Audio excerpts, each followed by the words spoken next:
I spoke with a local ER doctor over Skype about an hour and a half ago about the spread of this coronavirus in West Texas. Here's Dr. Sudip Bose. Thank you, Shelby. Thank you, CBS 7, for having me. Dr. Bose, thank you for sharing your expertise with us, an ER doctor on the front lines. Would you start by explaining, this virus is not visible at all to the human eye, so what exactly does it take for someone, heaven forbid, like you or me to be infected with the coronavirus? This particle is really small, 0.1 microns, invisible to the eye, super small. So imagine when you cough or sneeze, you sometimes see droplets going to the ground, but there's also just aerosolized particles floating around. Think about dust on a sunny day, how you can see the dust in the room. This is floating around. So the way you catch it is if you walk through someone's cough cloud or inhale the particles, you're in a close space with someone. They're saying possibly 3-hour survival in the air, hovering around in the air. And then also what happens to that dust, the viral particles, it settles onto objects.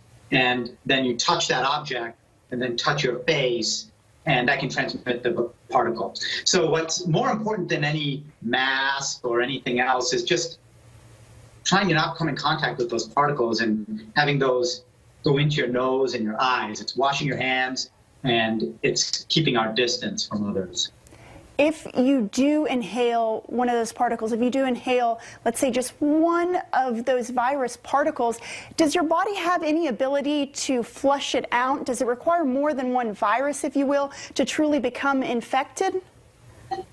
You know, we're learning more and more. It's a novel virus. We're learning more. But it seems like the large particles settle on the nose, but the smaller ones may make it all the way to the lungs. So the big question is, and people are trying to figure this out, is it the viral load that makes people sick? In the most extreme form, in the emergency room, the lungs fill with fluid and people can't breathe and they can lose their life. Is it is it like breathing 500 particles is better than breathing 1,000,000 particles? Or is it more like a bee sting where it's not the actual particle load, but the immunologic reaction to it? So even a little bit of particles can trigger that immunologic reaction and fill your lungs with fluid. So we're going to learn more about this. I suspect there's a large part to do with viral load. And that's why, we have to keep separate and let these particles settle to the ground, become inactive, and go on with our lives. Dr. Bose, final 10 seconds are yours. What is the one thing you are telling West Texans this evening? We're prepared. We're doing our best. I myself have talked to dozens of physicians on the West Coast and Italy to see, what did you face and what should we be ready for? However, the biggest impact comes with you.